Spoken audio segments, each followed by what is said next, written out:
तर भावना आम्ही असं काय चालता हे तुम्हाला पुढे कळलं. तर आज लई दिवसातनं चाललेलो कॉलेजला. मग आपलं प्रसाद भाऊ पण चाललेलो कॉलेजला. मला म्हणला चल तुला सोडतो कॉलेजमध्ये. म्हणलं चल मग जाऊ आपण दोघं जण. कॉलेजमध्ये गेल्यावर मधल्या ब्रेक नंतर ज्या सरांचा तास होता ती सर वाह्या चेक करणार होते. मग आमच्या तर काय वाह्या पूर्ण नव्हत्या. मग आम्ही इथं हॉलमध्ये कार्यक्रम चालू होता इथं येऊन बसलो. फोटो वगैरे काढे सरांचे. फायनली आता आमचं कॉलेज सुटलेलं आहे. पॉवर शेट बघा कसे दोनदा बाय बाय करतात. त्याला पण म्हणलं बाय बाय. मग वेदांतला म्हणलं चला आपण जाऊ आता. मग तिथून परत आम्ही सगळेजण गेलो महेशला रूम बघितले त्या रूमवर. मग आता इथली रूम ही बघितलेली कशी काय आहे. बबली शेट बघा कशी करतात. अरे मास्क काढ असं जरा.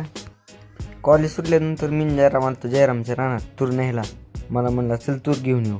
पण तिथं गेल्यावर बघतोय तर काय सगळी चिलटच गोंगा लागली डोक्यावर. त्याच्यामुळे मग जयरामला म्हणलं जयराम तू घे डोक्यावर पिशवी, मी शर्ट घेतो डोक्यावर. त्याशिवाय काय चिलट पिचाच सोडत नाही बघ आपलं. तुरीच्या शांगा तोडायला जयरामनं डाव्या हातातला ग्लव्स आणला उजव्या हातातला आणायचं सोडून.